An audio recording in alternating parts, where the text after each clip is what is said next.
తిరుపతిలోని టీటీడీ దేవస్థానంలో లడ్డూ తయారీలో కల్తీ నెయ్యి లేదని జగన్ రెడ్డి అనడం దారుణమని శాసనమండలి భూమిరెడ్డి రాంగోపాల్ రెడ్డి అన్నారు. 3 రకాల ఇన్వెస్టిగేషన్లు జరిగాయని 2 రకాల నెయ్యి కల్తీ జరిగిందని చెబుతున్నాయని ఆయన పులివెందులలో మీడియాతో అన్నారు. కోట్లాది రూపాయలు లంచాలు తీసుకొని పనికిమాలిన కంపెనీలందరినీ కూడా టీటీడీలో కాంట్రాక్టర్లుగా నమోదు చేయించి వారి ద్వారా ఇవన్నీ కూడా సరఫరా చేయడం జరిగింది. కరుణాకర్ హయాంలో అదే కంపెనీలు సరఫరా చేశాయి, కానీ మాకు సంబంధం లేదన్నట్టు మాట్లాడడం జరుగుతూ ఉంది. ఏదీ లేకపోతే అశోక్ సింఘాల్ గారిని ఎందుకని అక్కడి నుంచి బదిలీ చేయడం జరుగుతుంది. అశోక్ సింఘాల్ గారి పాత్ర ఉంది. మేము డిమాండ్ చేసేది ఒకటే, ఈ రాష్ట్ర ప్రభుత్వాన్ని విజ్ఞప్తి చేస్తూ ఉన్నాం. ఈ 235 కోట్ల రూపాయలు జరిగిన అవినీతి ఎవరి జేబుల్లోకి పోయింది, దీని అంతిమ లబ్ధిదారులు ఎవరు, దీన్ని తేల్చాల్సిన అవసరం ఉంది. వైఎస్ఆర్సీపీ ముఖ్య నేతకు ఎంత చేరింది, ఆ కాలంలో టీటీడీ పాలక మండలి చైర్మన్లుగా పాలక మండలి సభ్యులుగా ఉన్న వారికి ఎంత చేరిందని చెప్పి కూడా తేల్చాల్సిన అవసరం ఉంది. దీనిపైన సమగ్ర దర్యాప్తు జరపాలని చెప్పి ఈ రాష్ట్ర ప్రభుత్వానికి గౌరవ ముఖ్యమంత్రి గారికి కూడా ఒక వెంకటేశ్వర స్వామి భక్తునిగా కూడా విజ్ఞప్తి చేస్తాను. సాక్షాత్తు విజయభాస్కర్ రెడ్డి అనే ఒక టీటీడీ ఎంప్లాయ్ అప్రూవర్గా మారి దీనిలో ఈ కుంభకోణం జరిగింది. మేము నూనెల్లో ఫ్లేవర్స్ కలిపాం, దీని ద్వారా నాకు ఇంత డబ్బు ఆయాచితంగా లబ్ధి చేకూరిందని చెప్పి అప్రూవర్గా మారడం జరిగింది. తను ఏదైతే లంచంగా తీసుకున్నాడో వాటిలో కొంత భాగాన్ని ప్రస్తుతం తన దగ్గర ఉన్న కొంత ధనాన్ని ఆయన ప్రభుత్వానికి కూడా వెంటనే ఈ సరెండర్ కూడా కోర్టు కూడా సరెండర్ కూడా చేయడం జరిగింది.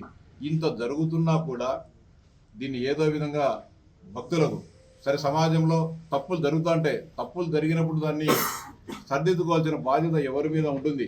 ఇన్ని కోట్ల మంది భక్తుల మనోభావాలు దెబ్బతిన్నప్పుడు ఈ రాష్ట్ర అధినేతగా ఉన్న వ్యక్తి తన 5 సంవత్సరాల పరిపాలనలో తెలుసో తెలియకో తప్పులు జరిగాయి, దీన్ని క్షమించండి అని చెప్పి ఒక మాటని హిందువుల మనోభావాలను ఆయన రక్షించాల్సిన బాధ్యత ఆయన మీద ఉంది.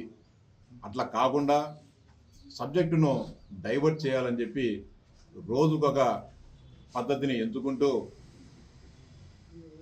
అంబటి రాంబాబు గారితో మాట్లాడించడము, లేకుంటే జోగి రంగేశ్వర్తో అసభ్యంగా మాట్లాడించడము, దానిపైన ప్రభుత్వం చర్యలు తీసుకుంటే వారిని పరామర్శించేదానికని చెప్పి మళ్ళీ ఆయన పరామర్శ యాత్రలు చేస్తాడు. అవి పరామర్శ యాత్రలా లేకుంటే కనుక శవయాత్రలో కూడా అర్థం కావడంలే. ఎక్కడ యాత్ర చేసినా ఏదో ఒక రోజు ఎవరో ఒక చనిపోవాల్సిందే. జోగి రమేష్ ఇల్లు వాళ్ళ ఇంటి దగ్గర నుంచి వాళ్ళ ఇంటికి అరగంటలో పోయే దారిలో 8 గంటలు ప్రయాణం చేసి ఇద్దరు వాళ్ళ కార్యకర్తల ప్రాణాలు తీసుకుంటాడు. మీ పార్టీ కార్యకర్తలను చంపేదానికి యాత్రలు చేయాల్సిన అవసరం ఉందే? నువ్వు పరామర్శకు పోయి మీ పరామర్శకు పోతా ఉన్న ఒక నాయకుని పరామర్శించుకొని పోతూ మరో ఒకరినో ఇద్దరినో బలి తీసుకుంటున్నావు. ఇది ఎక్కడి న్యాయం జగన్మోహన్ రెడ్డి అని చెప్పి నేను సూటిగా ప్రశ్నిస్తా ఉన్నా. ఇప్పటికైనా కూడా జగన్మోహన్ రెడ్డి ప్రాయశ్చిత్తం పొంది హిందువుల మనోభావాలను దెబ్బతీసే విధంగా, లేకుంటే హిందీ జాతినే నేను ఇక్కడ ఈ దేశంలో లేకుండా చేస్తానే ఆలోచనను మానుకోవాలని చెప్పి విజ్ఞప్తి చేస్తా ఉన్నా. ఈ దేశంలో ఈ రాష్ట్రంలో ఏ కులానికి కానీ ఏ మతానికి అన్యాయం జరిగినా కూడా తెలుగుదేశం పార్టీ సహించదు. క్రిస్టియన్స్కి అన్యాయం జరిగినా సహించం, మైనారిటీ ముస్లిం సోదరులకు అన్యాయం జరిగినా కూడా సహించం. ఇది మతాల మధ్య కొట్లాట కాదు, కులాల మధ్య కొట్లాట కాదు. ఒక మతాన్ని నువ్వు దెబ్బతీసే విధంగా చేస్తున్న కుట్రలను ఆపాలని చెప్పి జగన్మోహన్ రెడ్డి గారిని ఈ సందర్భంగా డిమాండ్ చేస్తూ ఉన్నాం. అలాగే ఇటీవల గత 3 రోజుల క్రితం రాయలసీమ ఎత్తిపోతల పథకాన్ని తెలుగుదేశం ఎన్డీఏ ప్రభుత్వం ఆపివేసింది. రాయలసీమకు వరప్రసాయనైన ఈ ప్రాజెక్టును పూర్తి చేయాలని చెప్పేసి వైఎస్ఆర్సీపీ నాయకులు పోతిరెడ్డిపాటి హెడ్ దగ్గర వరకంటే రాయలసీమ ఎత్తిపోతల పథకం యొక్క పనులు జరిగే ప్రదేశానికి పోవడం జరిగింది. ఎవరి హయాంలో ఈ పనులు ఆగిపోయాయని చెప్పి వైఎస్ఆర్సీపీ నాయకులు ప్రశ్నిస్తూ ఉన్నారు. రాయలసీమ ప్రజలను ఆదుకుంటా అని చెప్పి సాగునీటి త్రాగునీటి అవసరాలు తీరుస్తా అని చెప్పి రాయలసీమ ఎత్తిపోతల పథకాన్ని ప్రారంభించాం. ప్రారంభించిన 4 నెలల్లోనే నేషనల్ గ్రీన్ ట్రిబ్యునల్లో స్టే రావడం జరిగింది. 2021 సంవత్సరంలో స్టే వస్తే 2024 సంవత్సరం జూన్ 2వ తారీఖు వరకు ఈ రాష్ట్రానికి ముఖ్యమంత్రిగా ఉన్నాం. ఏ రోజైనా మీ లాయర్లు కానీ మీ పార్టీకి సంబంధించిన మంత్రులు కానీ అధికారులు కానీ ఎవరైనా సరే ఆ స్టేని ఎత్తివేయించాలనే ఆలోచన ఏనాడైనా చేసినారా? ఎందుకని మీరు స్టే ఎత్తివేసే ప్రయత్నం చేయలే?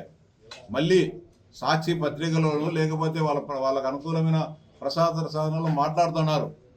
మాకు తెలంగాణకు సంబంధించిన తెలుగుదేశం పార్టీ సానుభూతి పరితో తెలుగుదేశం పార్టీ వాళ్ళు స్టే తెచ్చినారని సిగ్గు ఎక్కుండాల.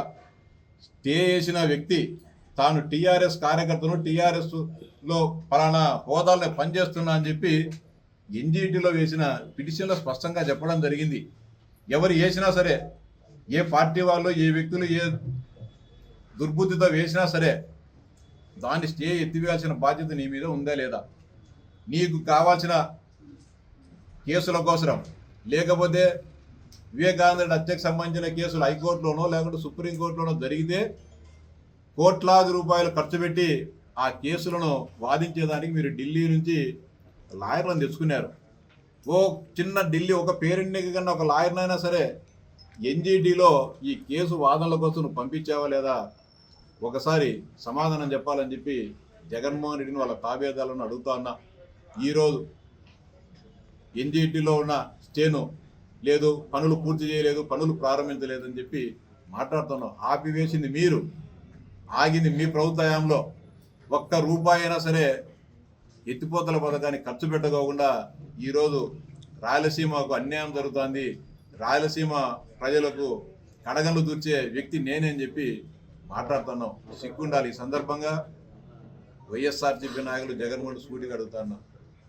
రాయలసీమ ప్రాంత సాగునీటి అవసరాలు కానీ త్రాగునీటి అవసరాలు కానీ 2014-19 మధ్యకాలంలో ఉన్న తెలుగుదేశం పార్టీ ఆధ్వర్యంలోని గౌరవ ముఖ్యమంత్రి చంద్రబాబు నాయుడు గారు పరిష్కరించారా? నువ్వు పరిష్కరించావా?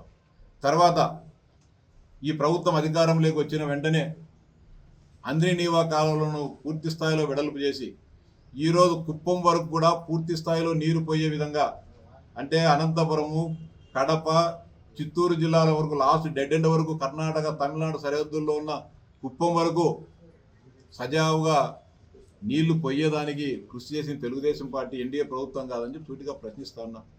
గాలేరు నగరి ఈరోజు ఫేస్ 2 కూడా దాదాపు కడప సరిహద్దుల వరకు కూడా ఆగిపోయిన పనులు పూర్తి చేయాలని చెప్పేసి దాదాపు 1,400 కోట్ల రూపాయలతో త్వరలోనే టెండర్లను కూడా పిలవడం జరుగుతుంది. ఈ గత 5 సంవత్సరాల కాలంలో రాయలసీమలో ఒక్క ఎకరాకైనా సరే అదనంగా సాగునీరు అందజేసినారా? ఒక్క అడుగు కాలువనైనా తొగి నీళ్ళు ఇచ్చారని చెప్పి సూటిగా ప్రశ్నిస్తాను. అంత అవసరంలే.